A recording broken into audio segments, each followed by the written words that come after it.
We continue with Adam Laxalt and Senator Tim Scott. In a moment, we'll be joined by Utah Senator Mike Lee will join us. All right, let's go over these issues. When you talk about the high crime, I think Senator Scott nailed it. We refund the police, right? When we talk about high gas and energy prices, we go back to energy independence? Not hard. Not that hard, right? When we talk about open borders, we go back to the Trump policies on the border? Yes. Not that hard? Remain in Mexico. Yes. Remain in Mexico, finish the wall? Finish the wall.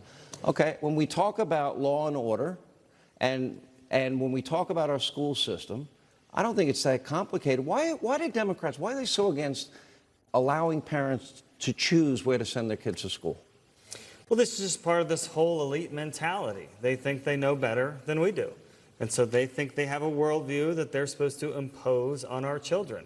And it's up to all of us to fight back against that tooth and nail. Why do people on the left think they have a specific role to circumvent values that parents want to instill in their kids and teach them, I would argue, in many cases, age-inappropriate material, and that's gender identity, that's, sex, whatever. Drag queen. Yeah, I was going to bring that up. We are in Vegas. You know, the bottom line is that it is pure radical indoctrination, and they know exactly what they're doing. They have a worldview, they want to impose it on our kids, and they know that parents don't support this, and they're going that next step. They're trying to criminalize parents for trying to protect their kids for a set of values that we all believe in. It's really getting out of control. Is there anybody you speak to that's against America being energy independent? Because I don't meet a single person. If they had to run on the Green New Deal and the ramifications, they'd get no votes. No. We all know they just shove it through the back end. And the very first election in modern time where people actually get to vote on this with the gas prices, they're going to lose on this issue dramatically. This is my problem with the Democrats on the left. Go sell it. Go tell America that the Green New Deal will equal, it's going to be much higher than $6 a gallon. We all know that. If he wasn't tapping the strategic reserve, it'd be higher than $6 in this state right now. California now is well over $6.50 a gallon. By the way, you're getting a lot of people moving from California here. We are. I have a message to them. If they're going to move here, leave their politics behind. You don't need it here. We have bumper stickers. Don't California or Nevada. Don't California. Paternalism. The Democrats are paternalistic. They think that we all need parents. Think about that. In education, 70% of African Americans, 74% of Hispanics, 80% of dual households, income households, all agree with school choice. School choice is common sense. Every single zip code in America deserves quality education. They have been bought and sold by big labor unions in education. It's not the parents, it's big labor that controls the Democrats. But they control them. So there's this unholy alliance, right, between teachers' unions and the Democratic Party. Yes. And the teachers' unions take money from rank-and-file teachers. They funnel it into political campaigns. They help Democrats get elected, and then they get to write COVID policy that is not beneficial for kids and not putting kids at the top of the list. Absolutely. When I had a piece of legislation to put kids back into school, his opponent voted it down. The Biden administration is responsible for the largest drop in math scores in the history of this country. Wow. And that's saying a lot. That's terrible. Our kids deserve better. Yeah. They deserve better. Their parents are standing up. And when the parents stand up, it's the Biden administration's DOJ that say that they're domestic terrorists. This is an alternate universe. So we're about to... I can't believe it. They're all... According to Chuck Grassley, Ron Johnson, Jim Jordan, there are 20 to 30, maybe more FBI whistleblowers, DOJ whistleblowers, that are telling the story that the FBI has been politicized, the DOJ has been weaponized. Didn't we see that? For example, contempt of Congress. Janet Reno was held in contempt of Congress. She never got arrested. Yeah. She never got charged. You can go to Eric Holder, same thing with him.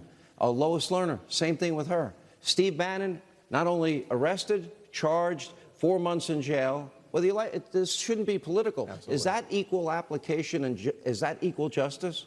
Lady Justice is not blind.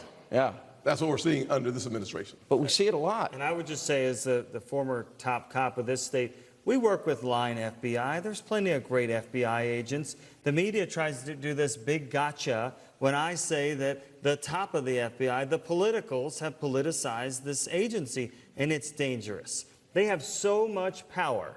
And if we're going to give them this much power, we darn well better expect them to use it properly. And the fact of the matter is it's become hyper-politicized. Everybody knows it, except the media, the mainstream media. Yeah. They're completely ignoring it. People are very nervous about this out here in Nevada, I can tell you that. How do you feel about voter integrity issues in Nevada? And I ask you that question through this prism. You might remember Harry Reid, pretty famous interview, said, we won, didn't we? When asked whether or not it was an honest election. I think you know the quote I'm talking about. My question is, do you worry about it? Do you feel that what they did in 2020, 90 days before the election, the Democrats went in with no Republican votes, and they gave us the first ever universal mail-out balloting election. Ballot harvesting was a felony day 91, became legal method of voting day 90. And so it's a system that we thought on our side we were not ready for. And, you know, we can't relitigate 2020.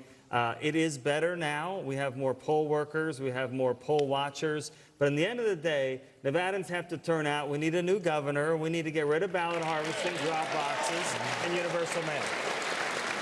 maybe I'm old-fashioned. What if we made voting a national holiday? Now, for the sick, the infirm, the elderly, they can have mail-in ballots that they request. Or if you're going to be out of the country or out of the state, and you still would like to vote and participate. But why not paper ballots in every state, have partisan observers, all sides, watch the vote count, start to finish. You fill out your paper ballot, you put it in the box. At the end of the night, they dump them out, they start counting. Everybody watches it up close and in person, and we get the result at the end of the night. Is that hard?